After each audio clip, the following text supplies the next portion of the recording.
You like superheroes? Well, guess what? So do I. Wakanda forever. Okay, I'm going to take this off because you probably didn't hear me very clearly, and it's hard to breathe in this mask. But I bet you said, yeah, I like superheroes. And if you did, you're in good company. Lots of people like superheroes for many reasons. One thing a lot of superheroes share is that they have an origin story. An origin story is a tale that describes how the hero received his or her powers, or it could be a journey that she or he had to take to gain some information, some training, and or an important item. Some famous origin stories include Peter Parker being bitten by a radioactive spider to become Spider-Man, Prince T'Challa of Wakanda eating the heart-shaped herb and becoming the Black Panther, and Barbara Gordon enduring years and years of training to become Batgirl and then Oracle. We all are experiencing a collective origin story with this pandemic. We have to deal with wearing a mask when we go someplace public and indoors and staying 6 feet apart from other people when we're in public. And sometimes that can wear on us, not only physically, but emotionally and mentally. And we often feel when we're having to deal with these kinds of problems and these kinds of issues, what can I do right now to make an impact on the world? And when we think about that kind of question, we usually have two kinds of answers. We can either choose a positive route or a negative route. Even if we choose a positive route, we might feel sad about the situation, but we still choose to be cheerful and try to lift other spirits. We try to be happy about what we have in our lives, and we try to be optimistic that tomorrow will be better than today. Or we can choose a negative route. We can let that sadness turn us angry, and we might say things or do things that are negative and might have negative consequences. And so if we do choose that positive route, we should try to appreciate our present so we can forge our future. I want to say that one more time. Appreciate your present so you can forge your future. Now I want you to imagine. Imagine that you are 40 years old. And despite what you thought beforehand, 40 is not really that old. It's like 30, but with a few gray hairs. You have a wonderful family, a great job that you really enjoy, and you like to run. Not only do you like to run, you like to run in style. You let your geek flag fly. You run marathons dressed as Captain America. You win races while wearing your favorite Wolverine shirt, though you don't wear the claws because they would wear you down. You even dress up as obscure internet characters while your brother joins you trying to dress like Thor, but then he wears a Batman shirt. Ugh. You call him Bat Thor for that. Well, your life is pretty good, and then one day you scratch the back of your hand on your garage wall. You think nothing of it, you wash it off, clean it out as well as you can, and go about your day. A few days later, though, you wake up and you have a lacrosse ball-sized bump on your elbow. You go to the doctor. The doctor says it might not be very serious, but keep an eye on it and let them know if something else happens. Well, over the course of that day, you become sick. And that bump grows and grows and grows until your right arm is 3 times the size of your left. You basically look like the Incredible Hulk in mid-transformation. Your wife rushes you to the emergency room, and the doctors don't know what's wrong. They admit you overnight and try to keep an eye on you and try to keep you stable, but they are still bewildered as to what is causing these issues. In the morning, a doctor comes up and says, "We can't help you anymore. Your problem is beyond us. Where do you want to go?" You tell them that you want to go to the Mayo Clinic in Rochester, Minnesota. And so they drive you to the airport, strap you into a small plane, and fly you to Rochester. Once you reach Rochester, you're quickly taken by ambulance to the hospital, where the doctors quickly diagnose you with necrotizing fasciitis, also known as flesh-eating bacteria. It is as scary as it sounds.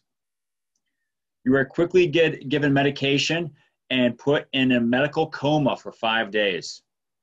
While in that coma, the skin on your right arm, shoulder, chest, and back are removed. Some skin off your left thigh is removed as well and placed on your right hand and forearm. Because this is your thigh on your hand, you call this your thand. You're still waiting for the copyright to go through. This is what happened to me in 2015.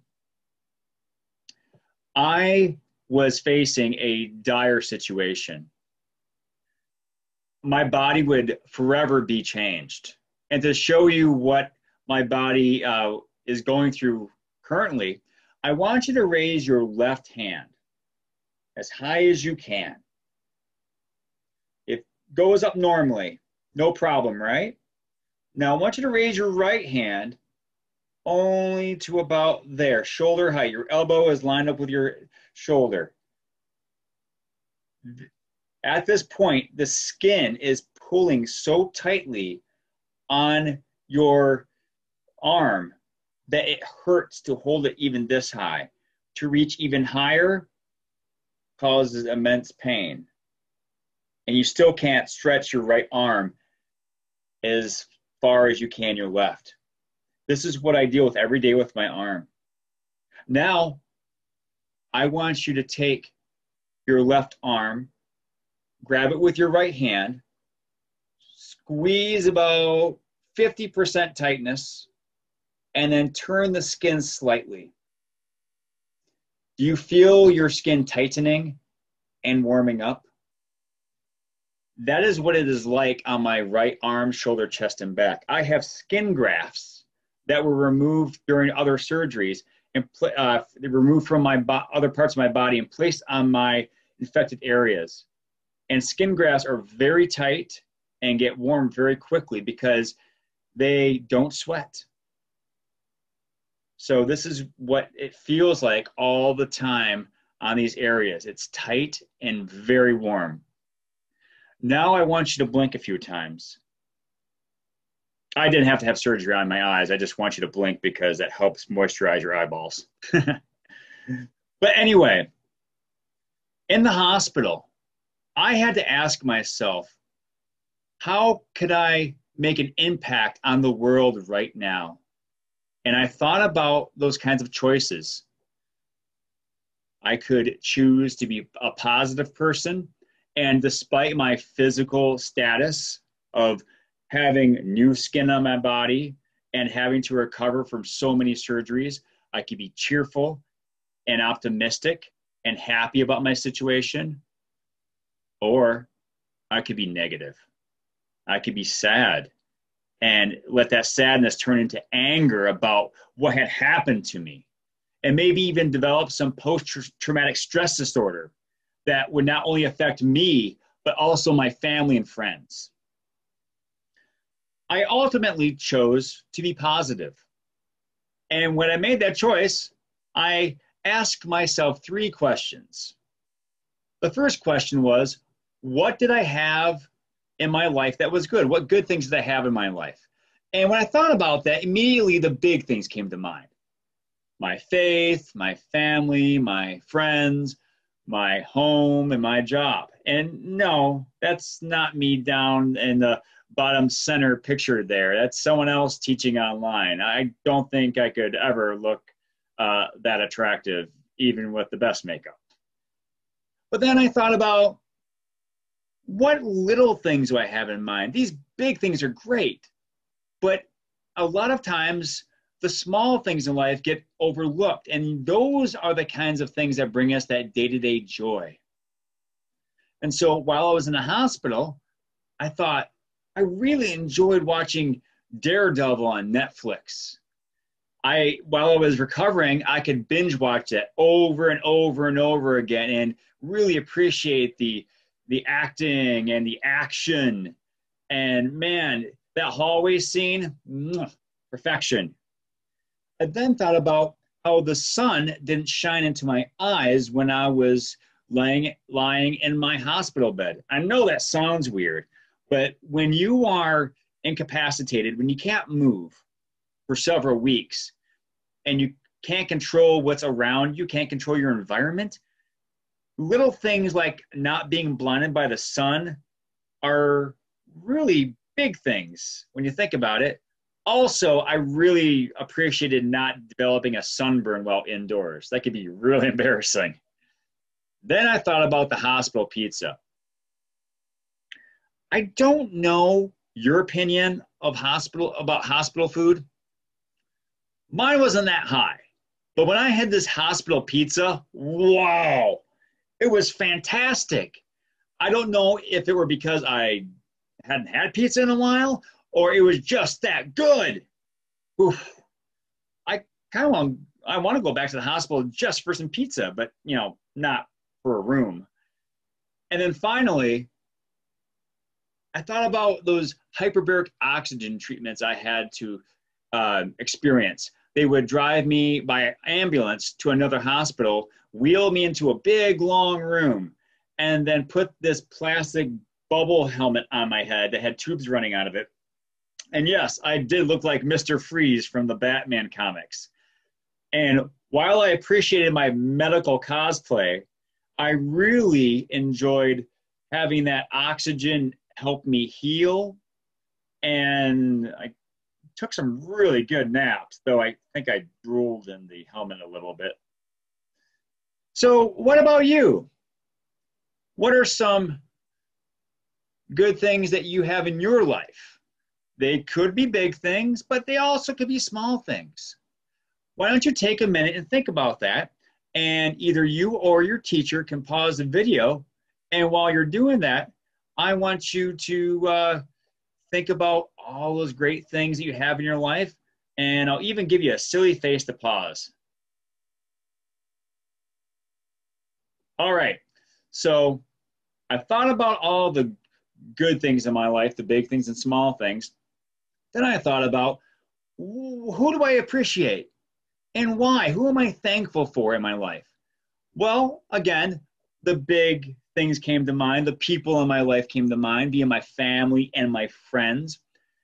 In particular, my wife, Becky, was phenomenal, not only caring for me, but also making sure our kids were taken care of. And then my in-laws, her parents, not only welcomed them into their house for the first couple of weeks of my hospitalization, but they also let Becky and the kids come visit every weekend so they can come visit me. And Bill and Dee also visited me in the hospital personally. And it was really nice to touch base with them and get to know them a little better and get some one-on-one time. My brother Jeff, remember Bat Thor? He actually flew in from Michigan twice to help Becky and the kids out when I was in the hospital. It's really tough to say this, but he was especially helpful with Becky because during some times of my hospitalization, I almost didn't make it. And so he helped Becky by being a shoulder she could cry on. And so I will always love him for his support.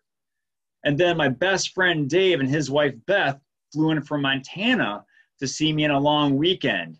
And that was a lot of fun as well. And I love them so much for doing that. But then I also thought about the medical staff. And yes, the medical staff at Mayo Clinic is phenomenal. But they were also very kind and friendly. And you can see in this picture that was taken in March 2020 that we are still friendly, and I still consider them friends.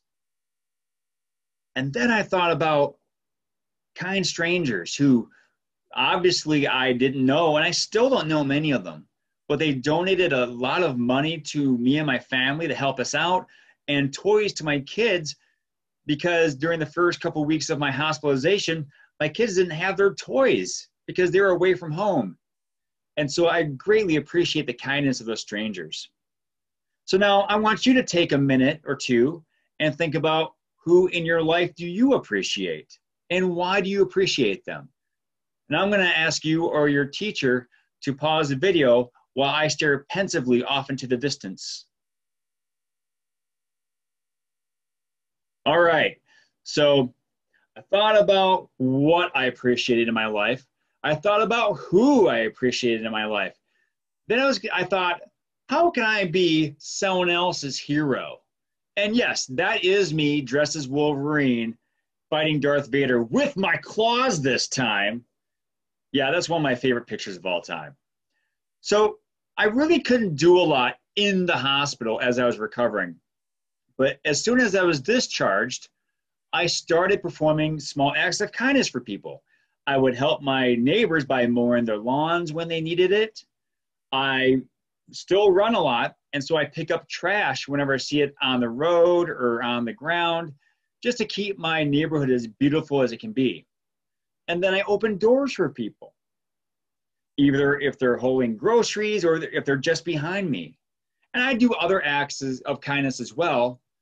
And the greatest thing about doing these acts of kindness is that they cost nothing. It costs nothing to be a hero to someone, but to the person receiving that action, it is priceless. And yeah, you can maybe pay for someone's groceries behind you or spend a little money to help someone out, but it's not necessary. So I want you one more time to take a few minutes and think about how could you be someone else's hero? And so why don't you go ahead and have you or your teacher pause the video as I just stare at you. All right, so now again, imagine. You have been discharged from the hospital. Your body is forever changed. You have skin grafts on your arm, shoulder, chest, and back. They're tight and warm, but you can still do everything you could before you're in the hospital. You are filled with gratitude for the things and people that you have in your life, and you have this urge to help others out in any way you can. This feeling of gratitude also gives you a positive outlook on life, and you ask yourself, I wonder what else I can do with this second chance. Well, you start running again, and then you run and run and run, and you train so hard that you start breaking lifetime personal records for yourself. In fact, in October of 2019, you run 10 miles faster than you ever had before, and you do it while wearing a tutu. You also joined Taekwondo, and through your hard work and training, you perform a spinning side kick while breaking 2 boards and being blindfolded. You earn your recommended black belt, and you keep training for your first degree black belt. You also keep water skiing. You've been water skiing since you were 6. And so you love every chance you get to get out on the water, have the boat pull you up, and cut through those waves, even at your advanced age. So now I ask you, what could you do right now to make an impact on the world. And I want you to imagine one more time. You just listened to someone share his story about positivity and being grateful. You think about how you can make an impact on the world. You know that you can always be thankful for the good things in your life, the big things and the small things. You start regularly letting people know why you appreciate them. And you consistently act as someone else's hero and do kind works for them, even if it doesn't cost anything. You live by the rule, appreciate your present so you can forge your future. Appreciate your present so you can forge your future. Always remember, while it's fun to like superheroes, it's even better to be your own. Thanks a lot. Remember to pass on perfection and go for greatness.